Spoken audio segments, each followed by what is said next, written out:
estudiante de Ingeniería de Sistemas de cuarto semestre. El día de hoy vamos a compartir con ustedes una presentación acerca de la introducción a la programación. Vamos a hablar de algunas generalidades o digamos todo lo necesario para conceptualizar un poco más de qué se trata esta profesión, por decirlo así, tan fascinante como es la programación. Vamos a ver primero las generalidades y algunos conceptos sobre lo que es la programación en sí. Para esto voy a contar con la ayuda de una presentación que he encontrado en internet, que no es de autoría propia, cabe la pena resaltar, y abajo en la descripción del video van a ver el link donde encontramos esta presentación. Hago esta aclaración por un tema de derechos de la persona que haya realizado la presentación. Por eso en la última diapositiva he colocado el link de la fuente donde se adquirió. Busqué varias presentaciones, pero esta me pareció muy buena, muy acorde, y lo más importante es que sea fácil de entender para aquellas personas que de pronto no tienen conocimientos previos sobre programación. Aquí lo que intentamos es mostrar la programación o conceptualizarla de la forma más natural para que sea muy digerible. Entonces nada, vamos a comenzar.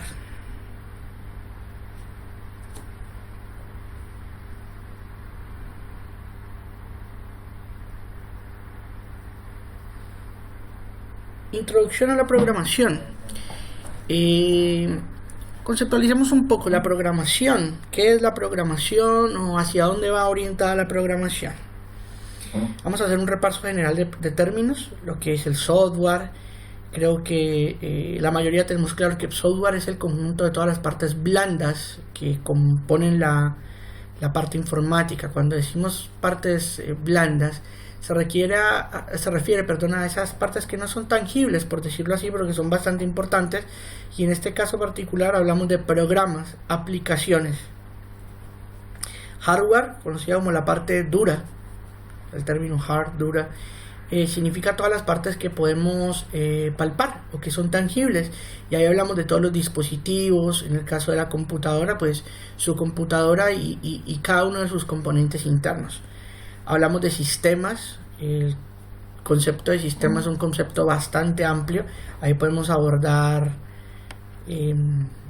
por ejemplo sistemas de captura de datos, sistemas de procesamiento de datos, sistemas de información. Hablamos de sistema como procesos, ¿ya? Que están compuestos por varias partes y a su vez por microsistemas. Para este caso que hablamos en programación, sistema puede ser cualquier necesidad puntual hacia la cual vamos a orientar el software que vamos a desarrollar. Circuitos, que estamos hablando de circuitos. Para este caso hablamos siempre de conexiones, en este caso con componentes electrónicos, ya que son los encargados de llevar y transportar información. Y programación, vamos a hablar puntualmente de lo que significa programar, qué es esto de programar o a qué hace referencia. ¿Qué es la programación? A ver, la programación, dice acá, es el acto de crear un programa de computadora. ¿Ya? Es un conjunto concreto de instrucciones que una computadora puede ejecutar. Acá hagamos un alto. La programación lo que busca es que podamos generar una serie de instrucciones de manera lógica y ordenada para que la computadora ejecute una acción que nosotros queramos. Lo que pasa es que vamos a ir viendo en el transcurso de la presentación que la computadora tiene un lenguaje propio y natural, que le llamamos lenguaje máquina, y nosotros tenemos un lenguaje natural, y hay todo un proceso para que la computadora, digámoslo así, entienda a su manera qué es lo que nosotros estamos buscando en nuestro lenguaje natural. Ahora, como para adelantar, me adelanto un poco y les explico. Una computadora simplemente entiende impulsos eléctricos que están representados por unos o ceros. Es lo que hemos llamado siempre lenguaje de máquina o lenguaje binario. Eso es finalmente lo que entiende la máquina. Cuando, por ejemplo, ustedes tienen una aplicación como el Word y van a hacer una carta, El usuario simplemente teclea y está construyendo frases, párrafos, con márgenes, una serie de cosas que son bastante complejos. Pero ¿qué hay de fondo entre la facilidad de teclear y el hecho de que la computadora entienda lo que realmente estamos haciendo, le pedimos que haga? Para nosotros estamos ejecutando o haciendo una carta, pero para el computador realmente lo único que le llegan son impulsos eléctricos en unos y ceros. Es ahí donde está la magia de la programación. Leamos el concepto completo. Dice: programación es el acto de crear un programa de computadora, un conjunto concreto de instrucciones que una computadora puede ejecutar, como lo habíamos mencionado hace un rato. El programa se escribe en un lenguaje de programación, aunque también se puede escribir directamente en lenguaje de máquina con cierta dificultad. Un programa se puede dividir en diversas partes, que pueden estar escritas en lenguajes diferentes.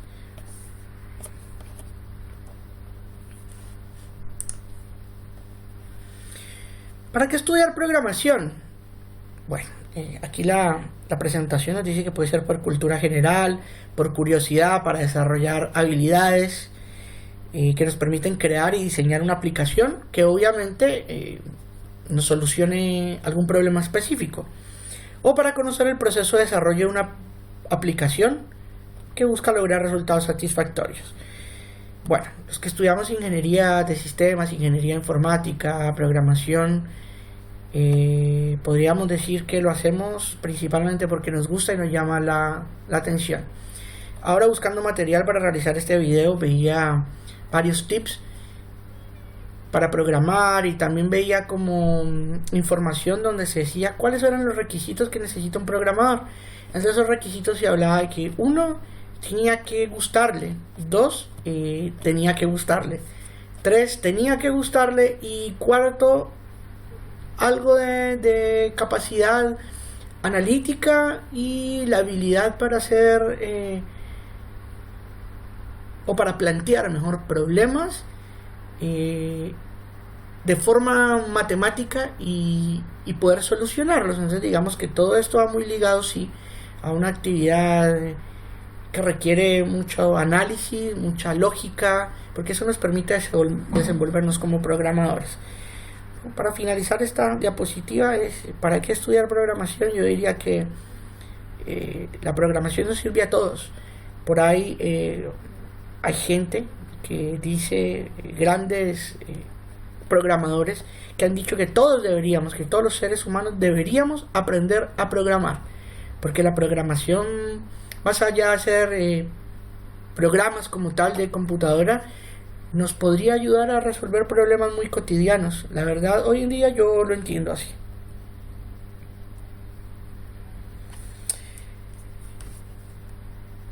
Bueno, introducción, aquí nos habla de que cuáles son los personajes o los elementos principales de una computadora, pero yo diría más bien que cuáles son los actores que rodean, digamos, toda la labor de una máquina como la computadora. Entonces hablamos de los usuarios, que son los que la usan, los técnicos, que son estas personas encargadas de solucionar problemas muy puntuales y muy específicos, más que todo en el tema de hardware, aplicativos, para que la computadora esté en óptimo estado y funcione, y los desarrolladores. Aquí es donde nos vamos a centrar, las personas que tienen la capacidad de crear y desarrollar o hacer programas. El software de desarrollo. El software de desarrollo son los programas, voy a explicarlo de una manera muy sencilla, son los programas que se usan para hacer otros programas, ¿ya? Nos sirven para resolver problemas científicos, problemas comerciales, de cualquier tipo de problema. Estos programas se denominan lenguajes de programación. Entonces digamos que esos programas son los que van a interpretar de alguna manera lo que nosotros queremos hacer y lo va a llevar o lo va a transformar en lenguaje de máquina que termine desarrollando justo lo que queremos que la máquina haga. Hay muchos, hoy día hay muchos lenguajes de programación, más adelante los vamos a ver y vamos a ver sus generaciones y un poco de historia, cómo nacieron los programas, o los lenguajes de programación, perdón. Hay programas, y esto es importante, hay lenguajes de programación que utilizan directamente el lenguaje nativo de la computadora.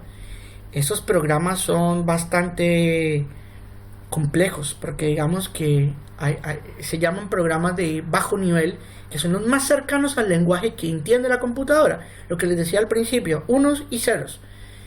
Y bueno, una persona hoy día que sea capaz de desarrollar en un programa, en un lenguaje de programación que sea tan cercano al lenguaje nativo de la computadora, es bastante complejo, requiere demasiada habilidad y conocimientos muy avanzados de programación. Bueno, aquí nos hablan que un lenguaje de programación, lo habíamos dicho ahora, es un conjunto de símbolos, instrucciones y enunciados que están sujetos a una serie de reglas. Vamos a ver aquí unos conceptos muy importantes. Es bueno tenerlos claros para cuando hablamos de desarrollo o programación. El léxico, que es un conjunto de símbolos conocidos como vocabulario, es el conjunto de términos o la terminología que manejan de manera genérica las personas que se dedican a esto de programar o generar software. Sintaxis, cuando hablamos de sintaxis, hablamos de unas reglas puntuales, reglas de escritura, reglas de estructuración para cada lenguaje en particular. Luego que hablemos de los lenguajes se van a dar cuenta que, por ejemplo, hay lenguajes de programación donde para hacer la misma tarea, si bien es cierto la lógica es la misma, vamos a necesitar términos o instrucciones diferentes, comandos diferentes para hacer la misma tarea. Entonces hablamos de eso, o eso es lo que entendemos como sintaxis. La semántica es un conjunto de significados propios de un lenguaje. Aquí vamos a entrar ya en conceptos de la programación. Hablábamos, como les mencioné hace un rato, está en lenguaje de máquina, que es el lenguaje de bajo nivel. Es un lenguaje que entiende la computadora, ya lo habíamos tocado, y todas las instrucciones, acá lo dice muy claro, se expresan de forma binaria, es decir, 1 y ceros. Luego están los lenguajes ensamblador, que son un lenguaje de nivel medio, ¿ya? Aquí ya se usa alguna representación simbólica, procedimientos mnemotécnicos de funciones matemáticas. Digamos que es un poco, para que me lo entiendan mejor, entre más alto sea el nivel del lenguaje, más amigable es o más cercano está al lenguaje natural del humano. Entre más bajo nivel tenga, está más cerca al lenguaje nativo de la computadora, ¿ya? Entonces este lenguaje ensamblador o assembly, como se conoce en el mundo de la programación, fue un lenguaje que se alejó un poco de la máquina y del lenguaje nativo de la máquina y se acercó un poco más al lenguaje natural. Aquí empezamos luego a ver los lenguajes de alto nivel. Son lenguajes, como les comentaba, más acordes con el lenguaje humano. Utilizan palabras, frases, por lo general en inglés. Permiten modificar los códigos de los programas con facilidad. Son independientes de la estructura física de la computadora, contando con instrucciones de uso frecuentes como funciones matemáticas. Nosotros como humanos tenemos más facilidad, por ejemplo, de entender o hace parte de nuestro propio lenguaje, o nos podemos tomar problemas bastante grandes, por decirlo así, y podemos estructurarlos por medio de funciones matemáticas o el lenguaje matemático. Eso es un lenguaje más acorde o más cercano al humano. Son lenguajes de programación alejados del lenguaje de máquina, ya lo hemos dicho varias veces, lo cual necesita ser traducidos antes de ejecutarse. Obviamente, como están más cercanos a nuestro lenguaje, requieren que de fondo haya algo que los convierta al lenguaje nativo de la máquina. Es decir, que todo eso que nosotros expresamos naturalmente por medio de la matemática o la lógica matemática pueda ser llevado al lenguaje básico nativo binario de la computadora. Volvemos a los unos y a los ceros. Intérpretes traducen el programa, la instrucción por instrucción, y este proceso se realiza cada vez que se ejecuta el programa. Permiten al programador realizar correcciones durante el proceso de compilación. Los intérpretes son los que se encargan de hacer, digamos, de manera inmersa en el lenguaje de programación, esa conversión de ese lenguaje lógico-matemático al lenguaje de máquina, porque finalmente es la máquina quien ejecuta la labor que estamos pidiendo. Los compiladores funcionan en dos etapas. En la primera traducen el programa y en la segunda crean un programa objeto en lenguaje de máquina. Es decir, primero cogen todo lo que nosotros estamos generando en lenguaje natural, expresado por funciones matemáticas, lo traducen ya, o sea, lo estructura y luego lo traduce, empieza a traducirlo al lenguaje de máquina. Pero el compilador nos da la posibilidad, o aquí viene la importancia del compilador, nos dice si hay errores de estructura. Es decir, antes de ejecutarse el programa, cuando empieza a correr el compilador, nosotros podemos, o el compilador nos ayuda a ver si de pronto hay algún tipo de instrucción que está mal estructurada, mal ejecutada, si quizá tiene una sintaxis errónea, estoy utilizando código erróneo, o si la sintaxis realmente no es la apropiada para que se pueda traducir al lenguaje de máquina. El compilador, digamos, es que el que nos revisa todo antes de poderlo traducir al lenguaje de máquina para que se pueda ejecutar la tarea. Software de aplicación. Estamos hablando ahora de software de desarrollo, fue lo que acabamos de ver, que era software o programas que nos permiten desarrollar programas, o sea, programas hechos para hacer programas. En este caso estamos hablando vamos a empezar a hablar del software de aplicación, o es el software final, es el software que sale luego de que hemos usado un software de desarrollo, y es el que va a ejecutar la tarea final o la tarea de usuario. Aquí dice conjunto de aplicaciones que realizan funciones comunes dentro de la casa, escuela, oficina. Son aplicaciones básicas que todo usuario debe conocer. Por lo menos acá hablamos de procesador de texto. El más conocido para nosotros y el más común, por ejemplo, es el Word. O el procesador de texto. Unos tienen Word, otros pueden encontrar blog de notas, Ultradisk. Bueno, aquí nos nombra varios, pero el más conocido es Word, que es de Microsoft, o hay otra aplicación, otra suite de oficina, por ejemplo como el OpenOffice, y ahí esta también trae su editor de texto. Los procesadores o editores de textos básicamente nos sirven para elaborar documentos, cartas y bueno, todo este tipo de cosas.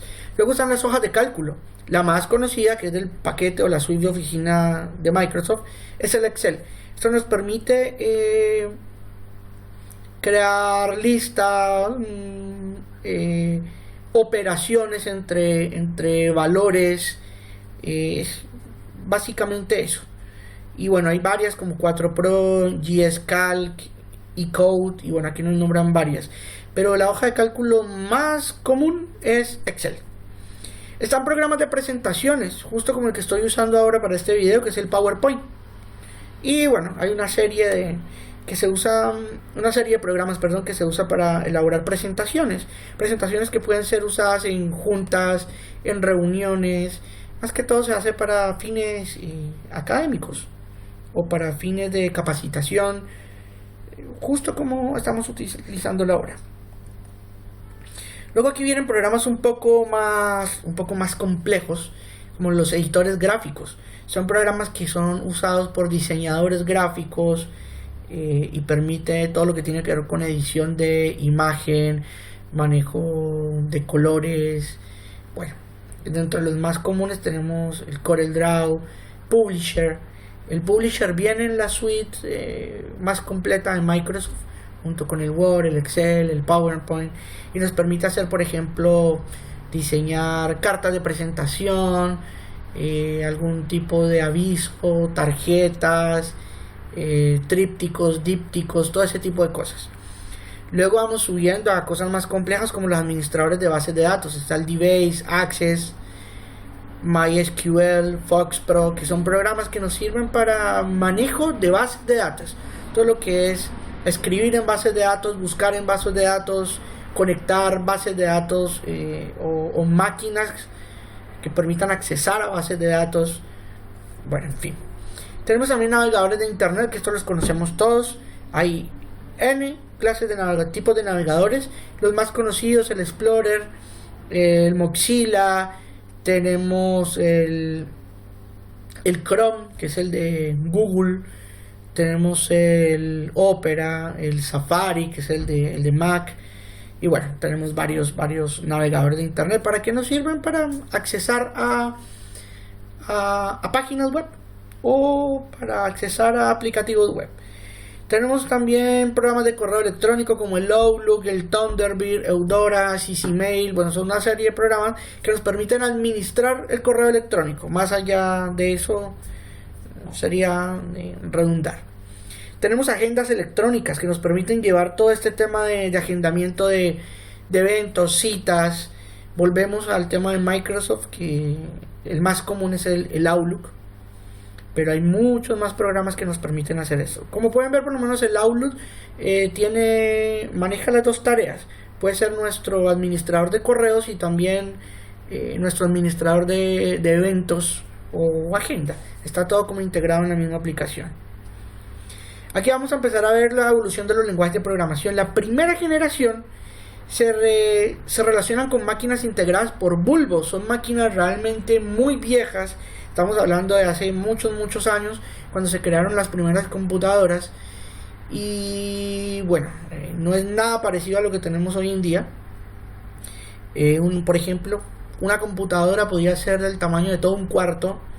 Hablábamos de sistemas que funcionaban creo que con tubos de vacío. Bueno, ese fue los primeros lenguajes de programación que se crearon para ese tipo de máquinas hace mucho tiempo. Luego en esa primera generación estábamos hablando de programas que eran en código o lenguaje nativo de máquina. Hablamos de programas de muy bajo nivel. Luego viene la segunda generación, que ahí se desarrollan los lenguajes ensambladores, lo que hablamos ahora como el assembly, que se alejaban un poco del lenguaje nativo de máquina y empezaba a ser un poco más amigable, o digamos a ser las veces de mediador entre el lenguaje natural humano y el lenguaje nativo de la máquina. Luego viene ya la tercera generación, que aparecen los primeros lenguajes de alto nivel, algunos de los cuales todavía están vigentes, como el BASIC, Pascal, Fortran, C++, que por ejemplo es un programa de alto nivel que funciona con estructuras matemáticas y sintaxis que va toda pegada al lenguaje matemático. Y puntualmente es el lenguaje de programación con el que nos estamos formando como programadores ahora en nuestro pregrado, el C++, que es una variación del lenguaje C, o sea, nace a partir del lenguaje C. Eso ya lo hemos visto un poco y creo que lo conocemos.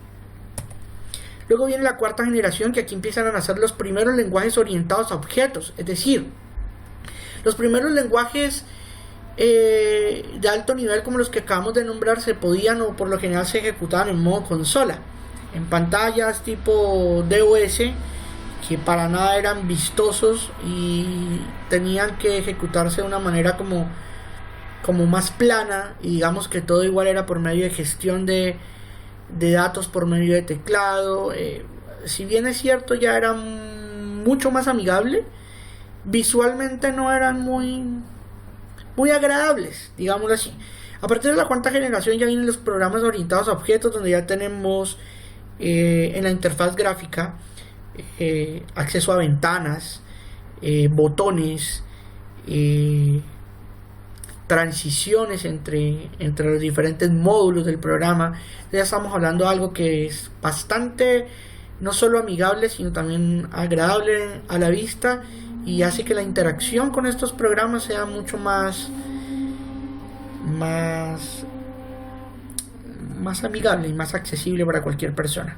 Y por último tenemos los lenguajes de quinta generación, que son orientados hacia aplicaciones de inteligencia artificial. Aquí nos hablan de Lisp y Prolog, que son ya programas o lenguajes de programación orientados a temas de realidad virtual y todo esto que estamos viendo últimamente, que si bien es cierto ya tenemos acceso a estas tecnologías de alguna manera, todavía sigue en desarrollo. Está la quinta generación y es la que está, yo podría decir que todavía se encuentra en constante desarrollo.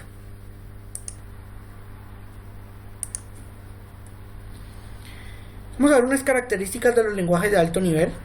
Es más o menos lo que hemos mencionado ya en varias ocasiones. Los programas creados con ellos se pueden ejecutar en computadores de distinta arquitectura.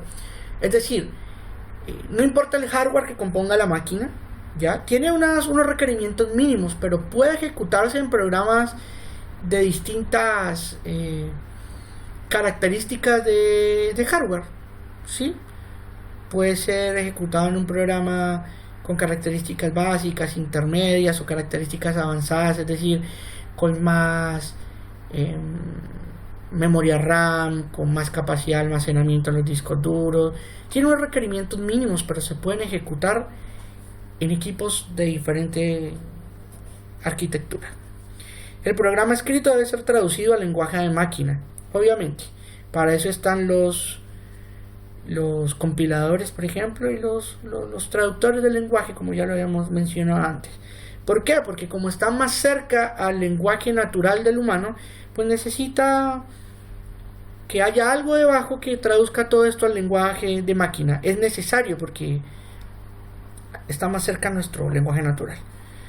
Al traducir una instrucción del programa fuente, genera varias instrucciones en lenguaje de máquina. Es parte de lo mismo que hemos estado diciendo. Las instrucciones se parecen al lenguaje natural de las personas, en inglés. Sí, cuando nosotros estamos programando en lenguaje de alto nivel, vamos a ver que si bien es cierto, usamos funciones lógico-matemáticas, hay muchas instrucciones que tienen visos, o se puede notar que son como en nuestro lenguaje, en un lenguaje natural. Aquí siempre hace énfasis en inglés porque digamos que la mayoría, casi no todos los programas o los lenguajes de programación, están en este idioma. Obviamente con el tiempo ya han salido varias versiones con traducción a otros idiomas para facilitarle la labor al programador, pero de fondo el lenguaje inglés o toda la sintaxis está en lenguaje inglés. Incluyen funciones matemáticas de texto y lógicas. Obvio, como les comentaba antes, incluye todo esto porque esto es lo más cercano a nuestro lenguaje natural. Aquí se no aprovechan completamente los recursos internos de la máquina. Esto tiene que deberse a la cercanía que tiene con nuestro lenguaje natural, mucho más de la cercanía que tiene con el lenguaje nativo propio de la máquina. Bueno, no pasamos por alto esto. Aquí nos tocan un ejercicio como escribe los pasos que realizas un viernes por la noche cuando tienes boletos para una fiesta. Es un lenguaje que puede es un problema que puede parecer bastante sencillo de entender, pero que pudiese expresarse de una manera o estructurarse de una manera lógica. ¿Cuáles son los pasos que tienes que hacer para ir a una fiesta? Aunque es muy sencillo, no deja de ser una especie de problema. Y podemos plantear unos pasos lógicos para resolver ese problema. De eso se trata la programación.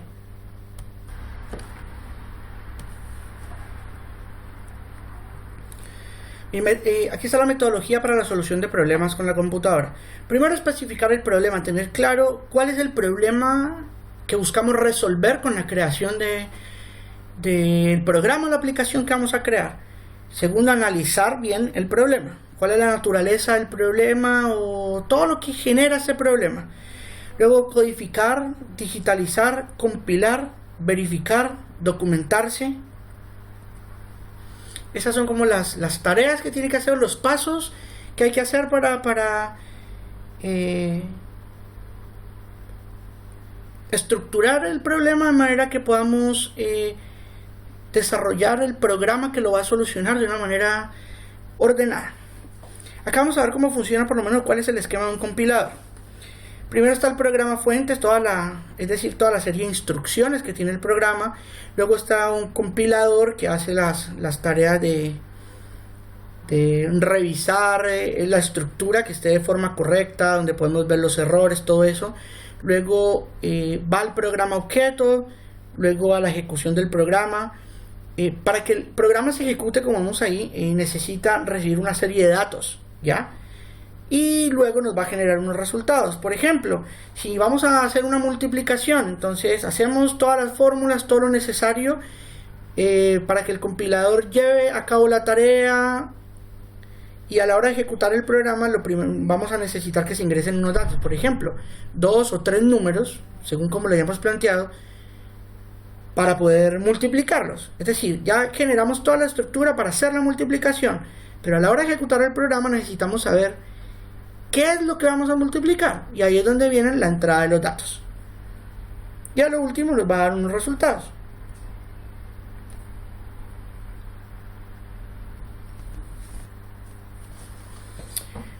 Está el programa fuente, el compilador, los datos, los resultados. Es lo mismo que acabamos de ver, sino viene siendo la misma gráfica. Eso es el esquema de un intérprete que hablamos. El intérprete de la mano del compilador son los que hacen la interpretación, la traducción y la revisión del todo el código fuente antes de ejecutar el programa y ejecutar la tarea y traernos los resultados que nosotros necesitamos.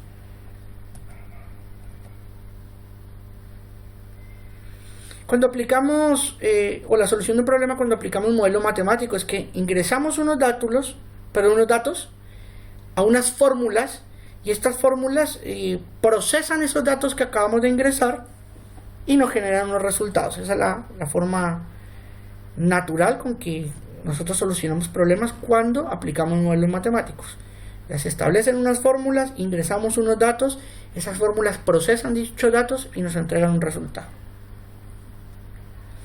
Aquí hay como un ejemplo: análisis. ¿Qué datos necesito? Vamos en un programa que intente sumar dos números. Ese es nuestro problema, o eso es lo que necesitamos que nuestro programa haga, que sume dos números. ¿Qué datos necesito? Obvio, primero necesito saber cuáles son los números que voy a sumar. Necesito capturar el primer número, capturar el segundo número. ¿Qué fórmula voy a utilizar? Estamos hablando de que necesitamos sumarlos, entonces necesitamos el algoritmo de la suma, que es coger el primer número, en este caso son 2, y adicionarlo al segundo número. ¿Y qué resultados voy a obtener? Necesito mostrar en pantalla el resultado de esa suma.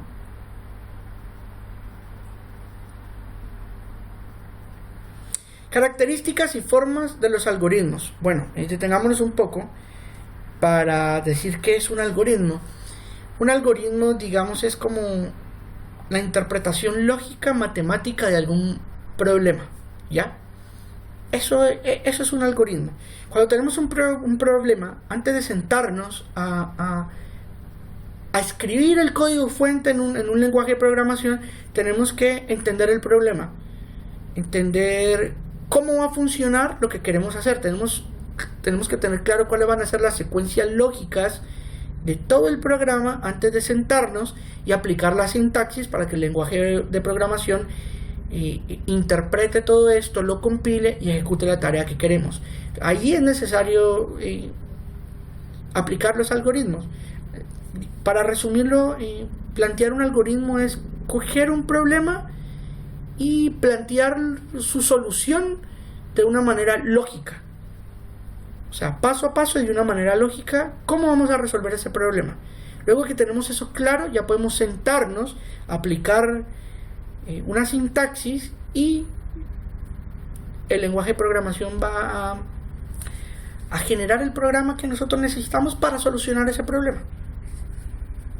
Entonces acá nos dice que los algoritmos tienen que ser precisos, o sea, tienen que ser concretos, no tener pasos de más, porque pueden llegar a ser redundantes, ni tener pasos de menos. La solución tiene que ser clara y concreta, congruente. Al probarse varias veces, los resultados deben ser los mismos.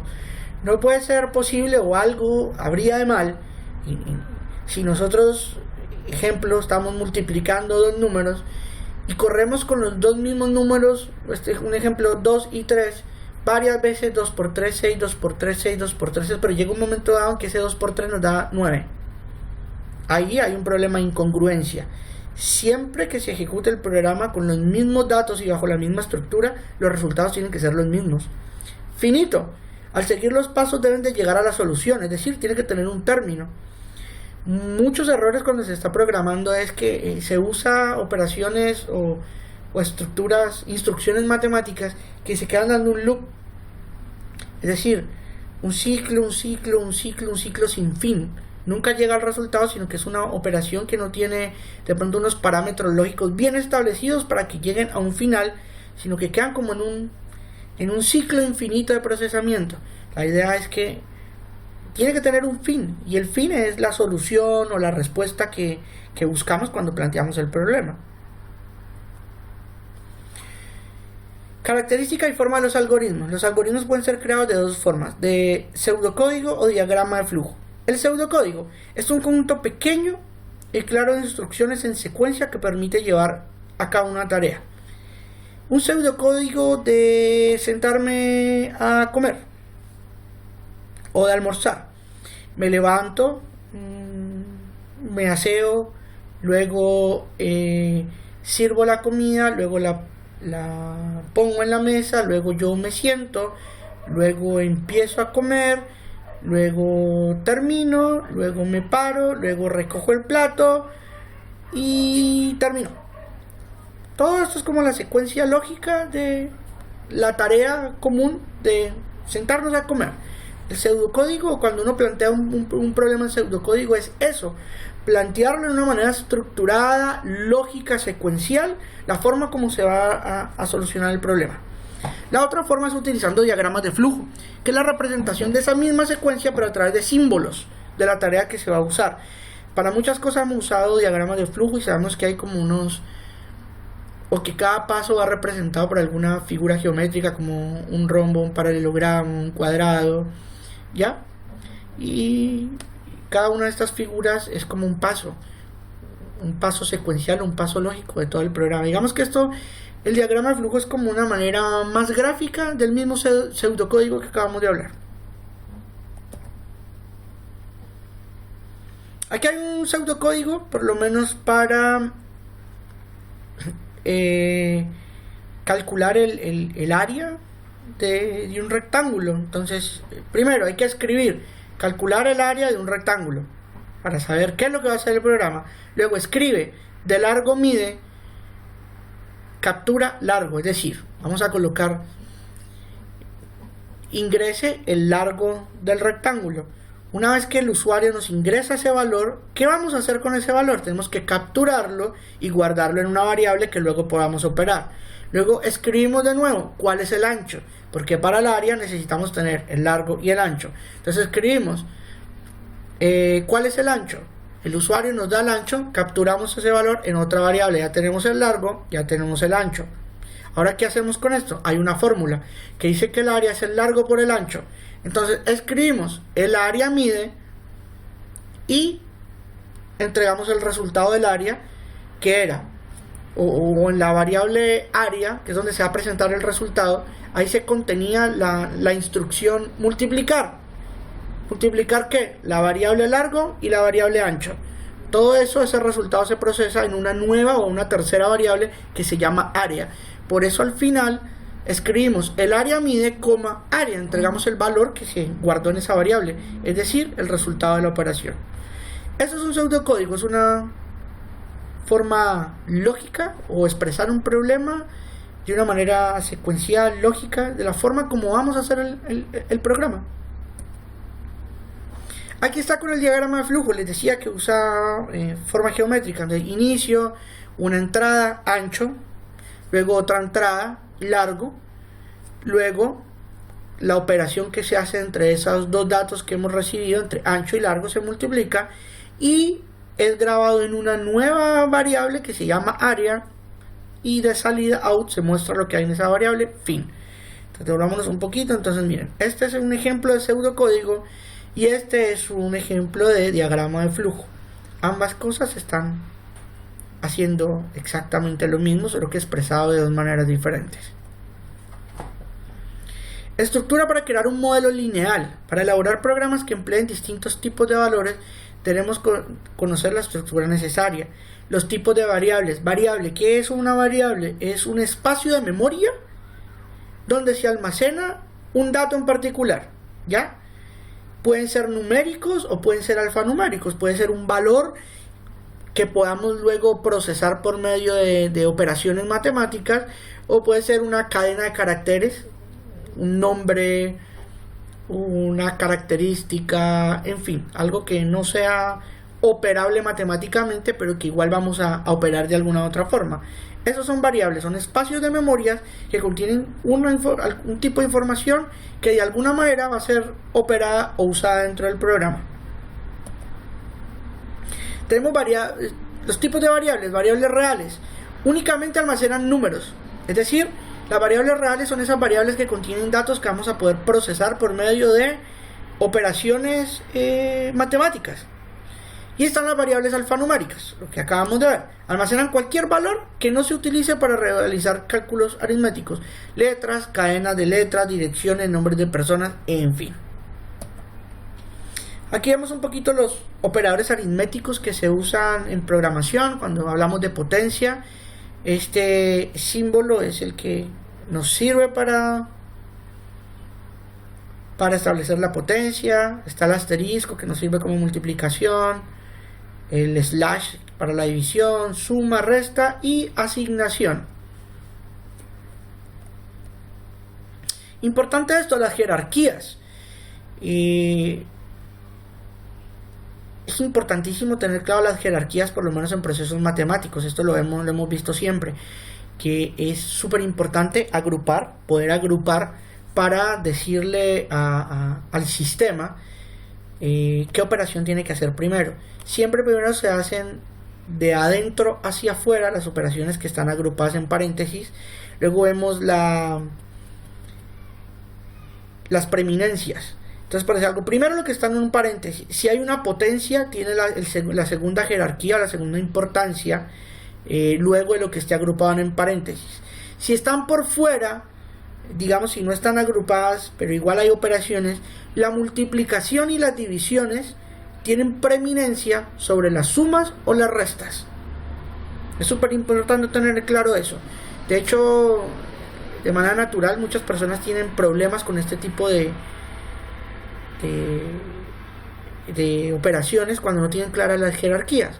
Tenemos una línea de operación entre sumas, restas, potencia, y la gente no sabe realmente, o a todos nos da resultados diferentes porque no tienen claro cuál es la jerarquía o la preeminencia de una operación con respecto a otra. Primero son las multiplicaciones y las divisiones, luego las sumas y las restas. Es súper importante tener eso claro. Y bueno, para terminar, pues acá está el link que lo voy a dejar abajo en la descripción del video, de donde saqué esta presentación. Les repito, había muchas presentaciones, pero esta me pareció como la más digerible. Entonces, bueno, esto era realmente lo que quería mostrarles, un poco sobre qué es software, qué encierra todo esto de la programación, que no es más para